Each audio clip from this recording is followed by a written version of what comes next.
(2024년 9월 19일) 목요일, 오늘 하나님께서 우리에게 주시는 말씀은 열왕기하 9장 14절에서 26절까지의 말씀입니다. 이에 nim시의 손자 여호사밧의 아들 예후가 요람을 배반하였으니 곧 요람이 온 이스라엘과 더불어 아람의 왕 하사엘과 맞서서 길르앗 라못을 지키다가 아람의 왕 하사엘과 더불어 싸울 때에 아람 사람에게 부상한 것을 치료하려 하여 이스라엘로 돌아왔던 때라. 예후가 이르되 너희 뜻에 합당하거든 한 사람이라도 이 성에서 도망하여 이스라엘에 알리러 가지 못하게 하라 하니라. 예후가 병거를 타고 이스라엘로 가니 요람 왕이 거기에 누워 있음이라. 유다의 왕 아하시야는 요람을 보러 내려왔더라. 이스라엘 망대에 파수꾼 하나가 서 있더니 예후의 무리가 오는 것을 보고 이르되 내가 한 무리를 보나이다 하니 요람이 이르되 한 사람을 말에 태워 보내어 맞이하여 평안하냐 묻게 하라 하는지라. 한 사람이 말을 타고 가서 만나 이르되 왕의 말씀이 평안하냐 하시더이다 하매 예후가 이르되 평안이 내게 상관이 있느냐 내 뒤로 물러나라 하니라. 파수꾼이 전하여 이르되 사자가 그들에게 갔으나 돌아오지 아니하나이다 하는지라. 다시 한 사람을 말에 태워 보내었더니 그들에게 가서 이르되 왕의 말씀이 평안하냐 하시더이다 하매 예후가 이르되 평안이 내게 상관이 있느냐 내 뒤를 따르라 하더라. 파수꾼이 또 전하여 이르되 그도 그들에게까지 갔으나 돌아오지 아니하고 그 병거 모는 것이 nim시의 손자 예후가 모는 것 같이 미치게 모나이다 하니 요람이 이르되 메우라 하매 그의 병거를 메운지라. 이스라엘 왕 요람과 유다 왕 아하시야가 각각 그의 병거를 타고 가서 예후를 맞을새 이스라엘 사람 나봇의 토지에서 만나매 요람이 예후를 보고 이르되 예후야 평안하냐 하니 대답하되 내 어머니 이세벨의 음행과 술수가 이렇게 많으니 어찌 평안이 있으랴 하더라. 요람이 곧 손을 돌이켜 도망하며 아하시야에게 이르되 아하시야여 반역이로다 하니 예후가 힘을 다하여 활을 당겨 요람의 두 팔 사이를 쏘니 화살이 그의 염통을 꿰뚫고 나오매 그가 병거 가운데 엎드러진지라. 예후가 그의 장관 빛깔에게 이르되 그 시체를 가져다가 이스라엘 사람 나봇의 밭에 던지라. 내가 기억하려니와 이전에 너와 내가 함께 타고 그의 아버지 아합을 쫓았을 때에 여호와께서 이같이 그의 일을 예언하셨느니라. 여호와께서 말씀하시기를 내가 어제 나봇의 피와 그의 아들들의 피를 분명히 보았노라.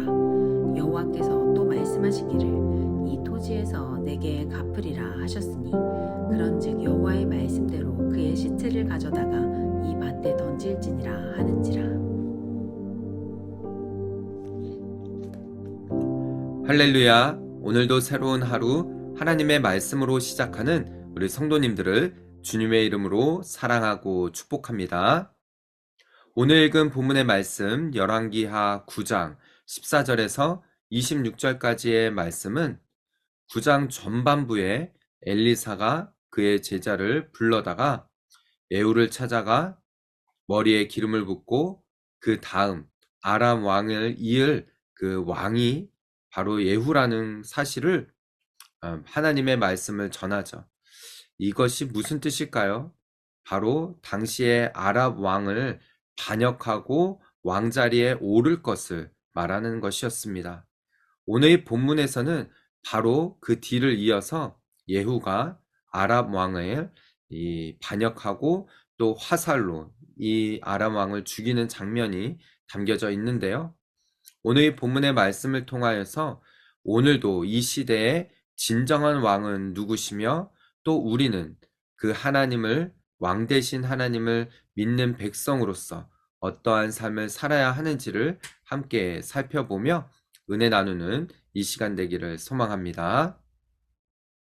자, 본문의 시작 14절은 이 님시의 손자 여호사밧의 아들 예후가 요람 왕을 배반했다라는 것으로 시작이 되어집니다. 당시에 이 요람 왕은요, 아람의 왕 하사엘과 맞서 싸우다가 이 부상을 당합니다. 그래서 이 부상당한 것을 치료하기 위해서 이스라엘로 돌아온 그때였죠. 에후가 이르되 너희 뜻에 합당하거든 한 사람이라도 이 성에서 도망하여 이스라엘에 알리러 가지 못하게 하라. 자, 이 한 청년이 에후를 만나러 왔고 또 그 주변에 있는 사람들이 이 청년이 왜 예후를 만나러 왔는지 골방에서 이 예후의 머리에 기름을 부었거든요. 그리고 나와서 예후는 그 사실을 알렸을 때에 이 주변에 있는 사람들도 예후를 왕으로 그렇게 인정을 합니다. 이런 반역의 사실이 이 이스라엘까지 가지 못하도록 이 소식을 퍼지지 않도록 예후는 당부를 한 것이죠. 예후가 병거를 타고 이스라엘로 가니 요람 왕이 거기에 누워 있었다라고 16절은 말합니다. 유다의 왕 아하시아는 요람을 보러 내려왔더라. 그때 마침 남유다의 왕 이 아하시아도 요람을 보러 온 것입니다.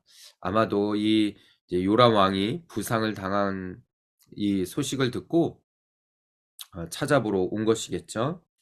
자, 이스라엘 망대에 파수꾼 하나가 서 있는데 요람이 말합니다. 한 사람을 말을 태워서 이 예후를 맞이하러 보낸 것이에요.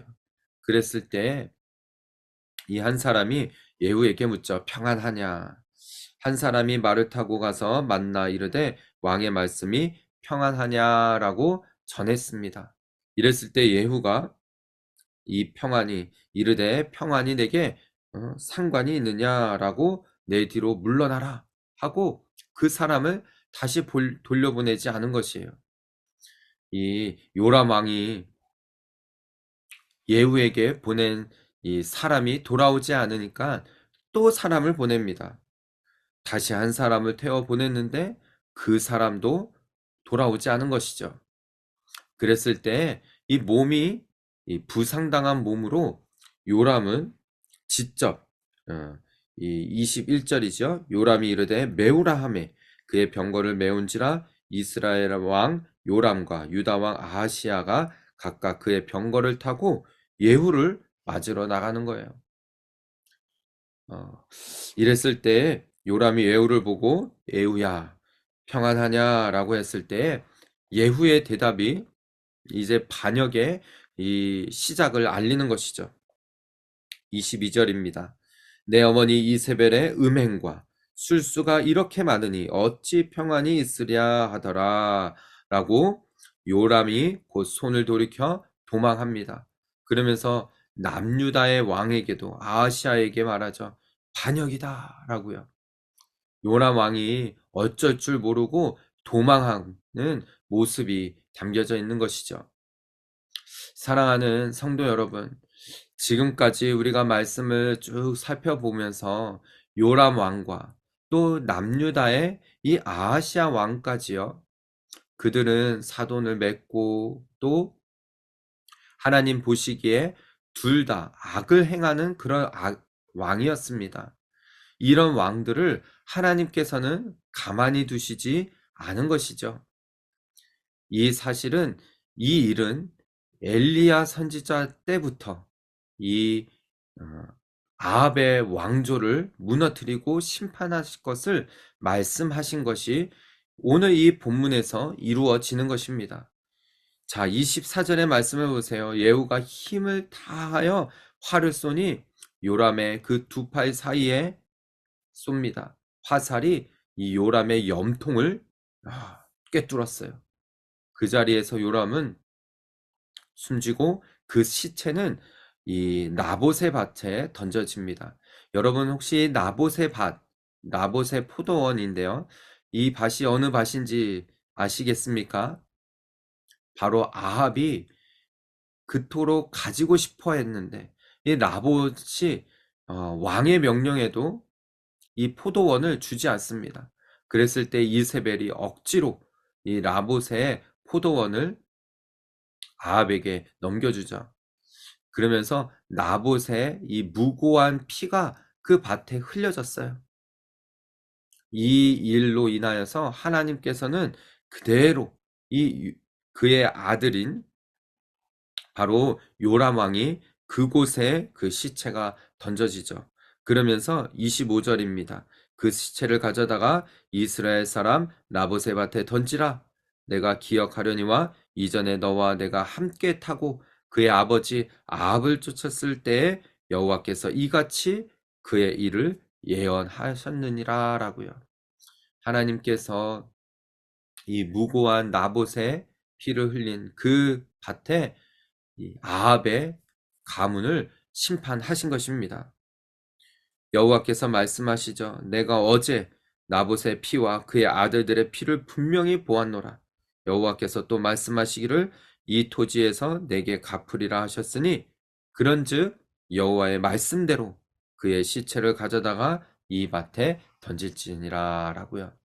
사랑하는 우리 성도 여러분, 때로는 하루하루 하나님의 말씀을 붙들며 살아가는 것이 눈에 보이지 않고 하나님 말씀을 붙들며 산다라고 하는데도 삶은 계속 힘들고 어렵고 때로는 더 힘든 어려운 그런 상황 가운데 있는 그런 분이 계십니까? 오늘 이 본문의 말씀처럼 하나님께서는 이 무고한 피를 흘린 나봇의 이 밭에 아합과 그 가문을 그냥 내버려 두시지 아니하시고 분명히 심판하신 것을 볼 수가 있습니다.